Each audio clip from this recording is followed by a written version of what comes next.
Monsieur Boga Gervais, vous êtes aujourd'hui venu rencontrer le député Jean Lassalle. Alors, quel a été l'objectif de vos échanges? Mais ce fut une très belle rencontre que nous qualifions même d'historique. Parce que, voyez-vous, cela fait bientôt une dizaine d'années, mais principalement depuis pratiquement l'élection dernière de la Côte d'Ivoire de 2010, que les Ivoiriens manifestent en Europe partout, soutenus par la diaspora africaine. Mais jamais un peuple d'une nation européenne n'a ouvert ce bureau, ses portes pour nous entendre, pour nous écouter. Et aujourd'hui, le député Lassalle nous a fait cet honneur-là de nous recevoir pour que nous puissions nous exprimer. Ce fut donc une très belle rencontre et nous avons rendu hommage à ce député-là. Il nous a donné l'occasion d'évoquer les points saillants de la crise ivoirienne. Nous avons parlé de la question des élections, dans un premier temps. Deuxièmement, nous avons évoqué l'implication de la communauté internationale en général, mais de la France en particulier, dirigée par M. Chirac et M. Nicolas Sarkozy, dans la crise ivoirienne.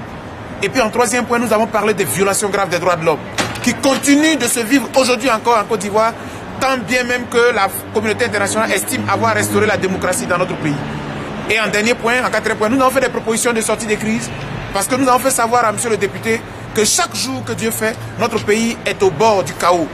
Et donc, il est nécessaire que la communauté internationale se ressaisisse, que cesse la dictature qu'exerce M. Ouattara sur la Côte d'Ivoire.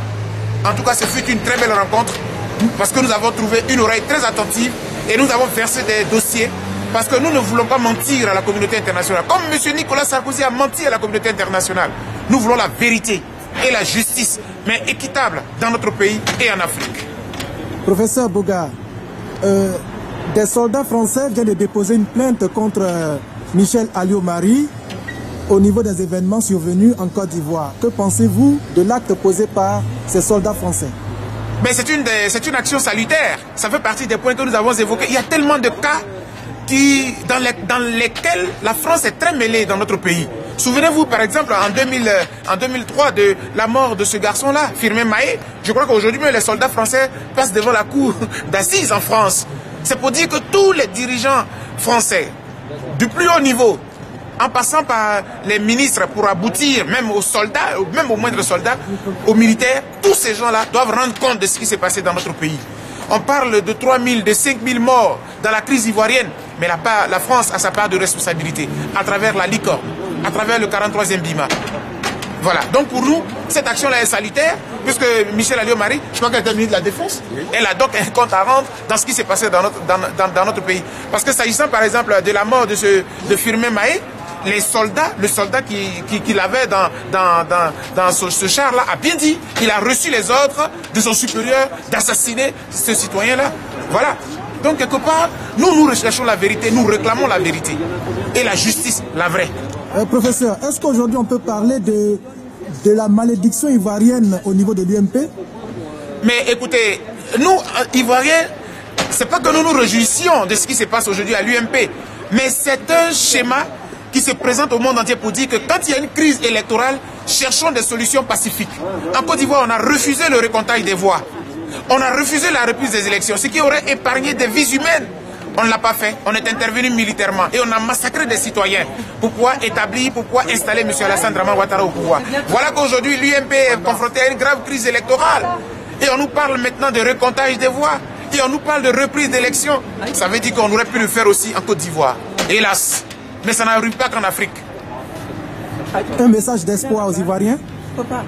Le message d'espoir, c'est de dire aux Ivoiriens que bientôt il fera jour. Nous allons passer cette crise, parce que M. Ouattara n'est pas éternel. La Côte d'Ivoire jusqu'au bout? Mais naturellement, nous sommes dedans. Tant que notre pays ne recouvre pas le respect des droits de l'homme et le respect de la démocratie, nous nous manifesterons toujours. Et nous manifesterons toujours.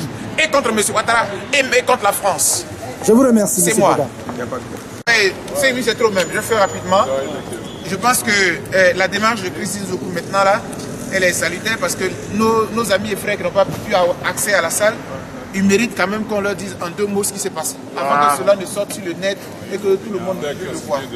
Bon, en fait, vous savez très bien que c'est au cours d'une manifestation que Christine et les résistants qui étaient avec elle ont obtenu cette audience-là avec le député Lassalle, qui nous a fait, en tout cas, l'insigne honneur de nous recevoir en ce jour, 27 novembre. 2012. À 17h30. 2012 à 17h30. Alors, la rencontre s'est bien déroulée. Le député était venu pour nous entendre. Et quand nous avons pris la parole, on l'a d'abord remercié. Pratiquement, on lui a rendu hommage. Parce qu'on lui a fait comprendre que cela fait bientôt 10 ans que nous manifestons, mais aucune porte européenne ne s'est ouverte à nous. Donc c'est l'un des rares qui nous donne l'occasion vraiment de rentrer dans un endroit symbolique qu'est le Parlement français. Il était avec ses assistants et ça s'est très bien passé. Nous, notre exposé a compris 2 ou 3 points. On a parlé de la 4 points naturellement, je fais exprès. 4 points. Le premier point, c'était la question électorale. Voilà, on lui a dit en 2 mots, qu'est-ce qui s'est passé dans notre pays au niveau des sélections des élections. Et vous savez très bien, avec l'actualité, c'était facile pour nous de faire le rapprochement. Une crise électorale à l'UMP. Voilà. Chez nous, on a refusé le recomptage des voix. Chez nous, on a refusé la reprise des élections. On a préféré mater, massacrer, tuer et violer les droits de l'homme. Deuxièmement, on a montré aux députés que nous n'en voulons pas particulièrement à la France, la grande France, des droits de l'homme. Mais nous en voulons à certains dirigeants français, notamment le président Chirac et le président Nicolas Sarkozy. Ceux-là ont vraiment manœuvré pour que notre pays soit dans le chaos, en tout cas au bord du chaos aujourd'hui. Donc on a vogué plusieurs points, plusieurs faits. Par exemple, comment se fait-il qu'à côté des casques bleus, il y a une licorne? C'est bizarre. Si l'ONU intervient, l'ONU est maître de toute l'intervention internationale. Chez nous, c'est bizarre, cette cacophonie-là. On a évoqué le cas de Firmin Maé, pour qui aujourd'hui des soldats français passent devant la cour d'assises. On a évoqué le partage du pouvoir entre un gouvernement légitime de Laurent Gbagbo et une rébellion, comme ça s'est passé à Lina Makoussi. Il y a eu plusieurs faits pour démontrer aux députés que si nous attaquons la France, nous avons des arguments. Amen.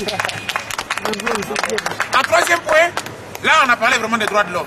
On a fait comprendre aux députés que bien que M. Laurent Gbagbo ait été transféré à La Haye depuis le 30 novembre 2011, en Côte d'Ivoire, là, les violations des droits de l'homme sont gravissimes. Et au quotidien, tous les soi-disant pro-Gbagbo sont traqués.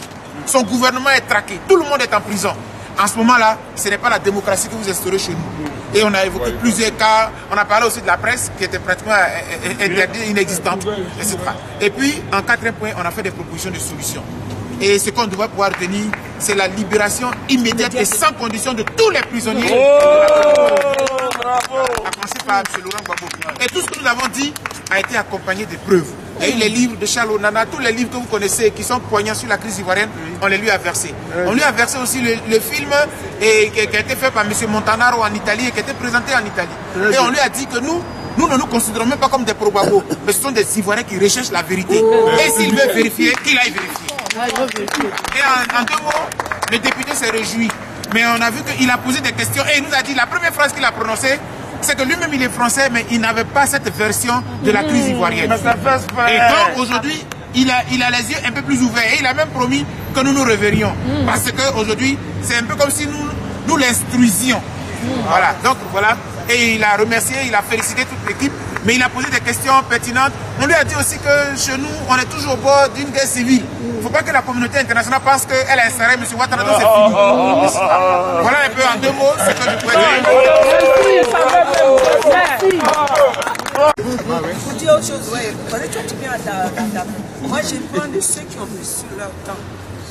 Et malgré la pluie et tout, ceux qui ont pris de leur temps depuis la préparation de cette rencontre, qui sont venus à des réunions préparatoires, pas forcément pour y participer, mais être là parce qu'il s'agissait de parler de la Côte d'Ivoire.